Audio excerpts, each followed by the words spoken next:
Have you ever heard the expression, if you want to change something, you have to change something? I don't know who said it originally. I tried to look it up, but I can tell you, I believe it 100%. In fact, I said it to one of my clients this week. During our coaching call, she was talking about her frustration. She was feeling stuck and she was feeling uninspired. And it had to do mostly with what she was eating. She said she just didn't like it, what she was eating, couldn't find recipes she liked. And what I told her was doing what you like is what got you here. So sometimes we have to do things that we don't necessarily like. And she said, well, I don't want to live on chicken and broccoli. And if you've been following for me for any period of time, you know I'm a huge advocate for not living on just chicken and broccoli. I want you to have variety. I want you to have flavor and taste and all the yummy things. But there is a happy medium there where you can't just eat whatever you like all the time because that's what we've been doing and that's what got us here. If you want to change something, you have to change something, and it's going to be uncomfortable. Their families go to when they have food that they don't like or don't want to cook or whatever is fast food. I don't know how many of you know this, but there's a reason, a scientific reason that McDonald's French fries are everyone's favorite. You're like, they're not my favorite. Okay, just bear with me here. McDonald's French fries and all its friends' French fries, McDonald's specifically, they have 19 ingredients. It's a French fry. Shouldn't it just be a potato? Like that would make logical sense, right? No.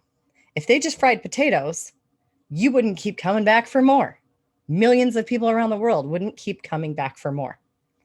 What keeps us coming back for more is the added sugar and the added fat on top of what's already in the potato. And in fact, they remove the natural sugar and then replace it with processed sugar. What the heck, right? Makes zero sense until you see what it does to your brain. The reason that we love fast food, the reason that our country cannot get enough of burgers and French fries from a window is because it actually creates a chemical reaction in your brain. You're getting high. It's releasing dopamine. If you're not sure what that is all about, check out my blog about sugar addiction. I went into a deep dive a little bit on that. But basically, dopamine, it's your happy drug. It's what makes you feel good. And when you eat those 19 ingredient French fries, it makes your brain say, woo! It's like the slot machines, like ding, ding, ding, ding, ding, ding. We love this. We love this. All the lights, all the buzzers, do more, more, more, more, more. And your brain really likes that. So what does it tell you? Go get more of that. When you're hungry, what makes us really happy? Go get those fries that have all the sugar and all the good things in them. So it's a battle. It's a battle that you can win, though.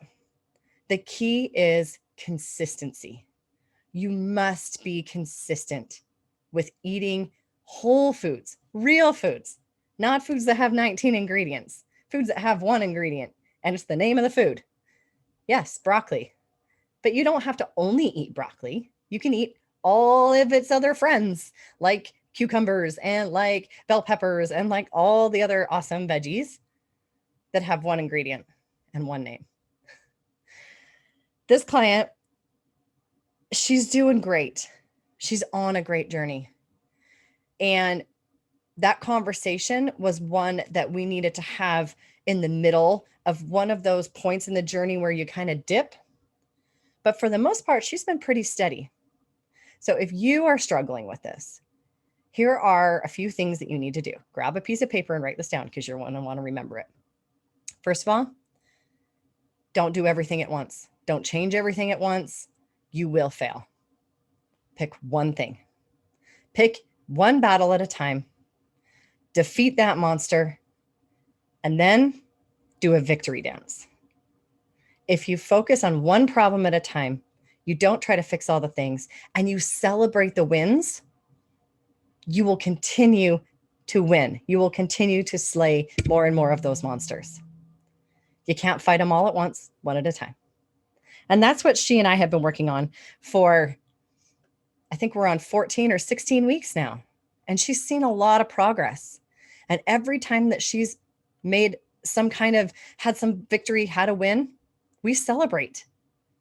We high five virtually and we celebrate, because if you tell your brain that ding, ding, ding, ding, I like celebrating my wins, guess what it's going to want you to do?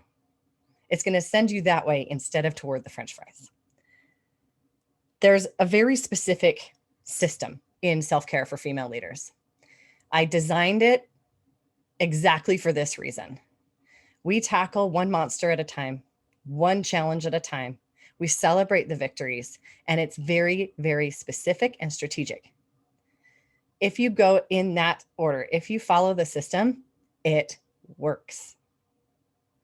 If you are struggling, if you are feeling like she was, frustrated, stuck, defeated, shoot me a message, shoot me a DM, and let's chat about which monster you should start slaying first.